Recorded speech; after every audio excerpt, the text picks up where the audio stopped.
If you hear something in the water, you tell me. But under no circumstance are you allowed to take off your blindfold. The creatures.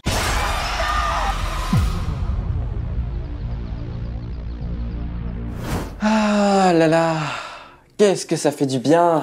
Ah non mais vraiment, un film comme ça détend pas mais ça fait plaisir. Encore une fois, merci Netflix, merci. Mais je crois que je vais finir par regretter parce que ce genre de long métrage, c'est super mieux, surtout quand on se le tape dans une salle de cinéma.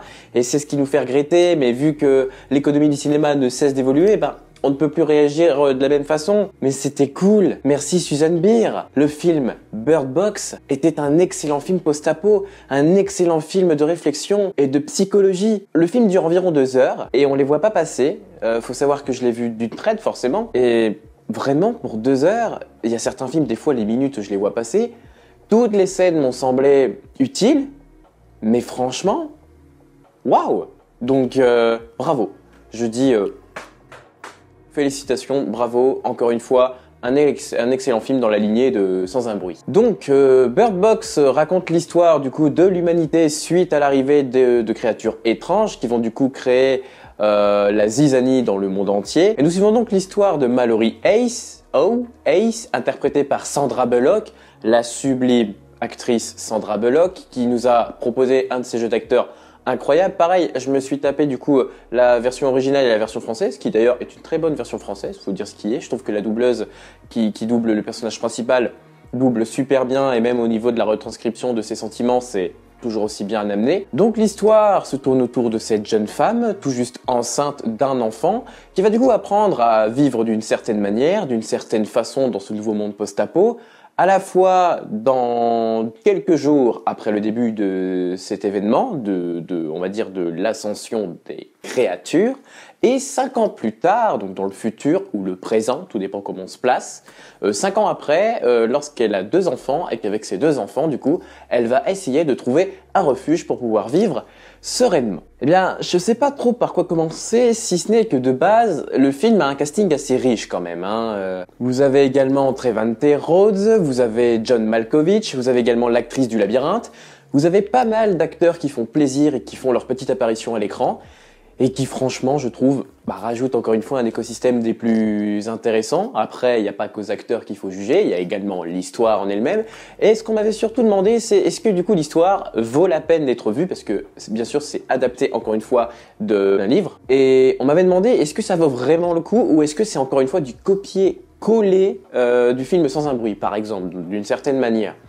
En fait, bien évidemment, le film n'a pas du tout le même impact, puisque dans Sans un bruit, on va regarder le film par rapport à nos sens et par rapport à l'audition. Et dans une salle de cinéma, quand on est dans le noir et qu'on écoute le film, c'est toujours plus intéressant de s'impliquer du coup dans l'intrigue et d'être beaucoup plus touché lors d'événements spécifiques, quoi. Lorsqu'on va faire bondir, lorsqu'une créature va réagir, etc. Là, dans Bird Box, c'est pas du tout la même manière, c'est pas du tout comme ça, puisque là, les acteurs perdent leur vision, forcément, ils ont plus la capacité de voir, ou alors ils ne doivent pas voir, sous peine de se suicider, c'est un petit peu le principe de l'histoire. Et le problème, bien évidemment, c'est que quand les acteurs ne voient pas, nous, on voit ce qui se passe à l'extérieur, et c'est plutôt normal. Ce qui fait qu'évidemment, en termes d'immersion, ce n'est pas la même chose. On ne peut pas exactement être à la place du personnage, mais en revanche, la force de ce film reste la psychologie des personnages, leur personnalité et leur évolution. Clairement. Nous avons donc une transition temporelle, comme je vous le disais, entre 2 temps spatio-temporels, qui, je trouve, est très intéressant, puisqu'au fur et à mesure de l'histoire, les 2 événements, du coup, les 2 parties de l'histoire vont se rallier en un seul fil, jusqu'au bilan final, avec la symbolique du fleuve, lorsqu'on revient dans le futur, ou le présent, la symbolique du fleuve que plus elle avance, plus c'est difficile, plus elle atteint son but, mais plus elle risque de mourir et de risquer la vie de ses enfants, la complexité des repères, l'exposition des repères, comment ils doivent s'habituer, par exemple utiliser un fil pour retrouver son chemin derrière soi, utiliser une clochette pour pouvoir s'appeler, ce genre de petits détails qui vraiment est très intéressant. Les gamins jouent très bien pour le peu qu'ils parlent, on sent du coup qu'ils sont nés dans un monde qui forcément est très loin d'être vivant, ce sont l'un des seuls enfants sur Terre, bien évidemment. c'est compliqué parce que quand tu tombes enceinte juste avant une apocalypse, généralement ça tombe jamais trop bien, c'est pas très évident. Et par cette symbolique du fleuve, il y a également la symbolique de la mère, comment elle va évoluer par rapport à ses enfants. Donc le personnage de Mallory est d'abord représenté comme une mère qui n'approuve pas spécialement le fait d'avoir un enfant, qui a eu un enfant de façon involontaire, et qui va du coup, par le biais de cet apocalypse, devoir accepter le fait d'avoir son enfant. Bien évidemment, ensuite, il y a les diverses rencontres qui vont être faites, vu que le film se déroule principalement vers le premier acte, la première partie, dans un huis clos, dans une maison.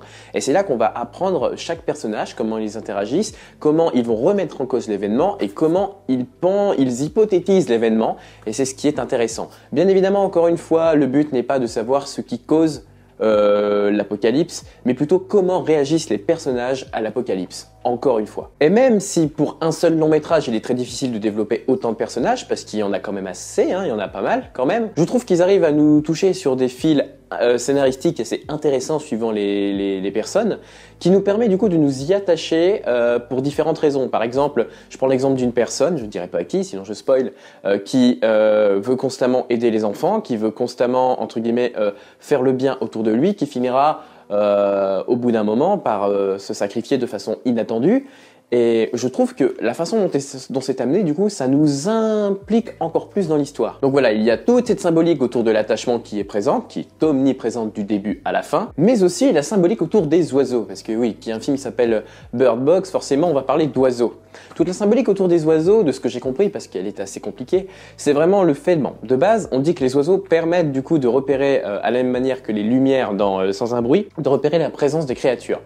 Et je trouve que cette symbolique d'avoir les oiseaux aux côtés des enfants, de pouvoir représenter un peu le thème de la liberté, surtout vers la fin, mais je raconterai pas la fin, fin qui d'ailleurs est très bien trouvée pour une conclusion, je trouve, parce que ce genre de film n'a pas besoin de suite. La symbolique autour des oiseaux signifie quand même pas mal de choses, puisque la réalisatrice a bel et bien fait comprendre qu'elle était dans une vision assez optimiste vers la fin du film, une vision d'espoir, entre guillemets, surtout qu'il n'y avait pas spécialement besoin de tout voir en noir et blanc, surtout dans le monde dans lequel on vit en ce moment. C'est un peu sa façon à elle d'expliquer que même dans la pire des situations, dans la pire des pertes, dans la pire des angoisses, on peut toujours retrouver une part de lumière en nous à un moment de notre vie. Évidemment, on reste sur notre fin. Ce n'est pas une fin vraiment concluante sur tous les événements de l'humanité. Mais encore une fois, je me répète, c'est un film qui tire sa force des personnages, du jeu d'acteurs, de l'écosystème, c'est-à-dire vraiment entre guillemets, la peinture, la photographie, surtout des décors et du fleuve, quoi qu'on en dise. On va me dire c'est qu'un fleuve, mais quelque part, il y a beaucoup de symbolique autour du fleuve. Le fleuve qui, initialement, est un fleuve assez plat, pour finir sur un fleuve totalement, on va dire, anarchique, avec beaucoup de problèmes à côté, parce qu'il ne faut pas que je spoil, voilà. L'écosystème joue vraiment, est un personnage à part entière dans ce long métrage. Donc voilà, je pense que j'ai rien d'autre à dire de plus sur Bird Box. C'était vraiment un truc très synthétique, mais il fallait impérativement que j'en parle, parce que il faut le voir. C'est incroyable. Entre Extinction, How the World in Hand, enfin plein d'autres films sur Netflix qui sont sortis il y a pas longtemps, qui méritent d'être vus, mais vraiment, et je vous encourage vivement à aller voir ce long métrage si vous le pouvez, et voilà. Je n'ai rien d'autre à dire de plus. Profitez de vos fêtes de fin d'année, un très joyeux Noël, et sur ce, moi je vous dis à plus et à la prochaine. C'était Skylive, ciao!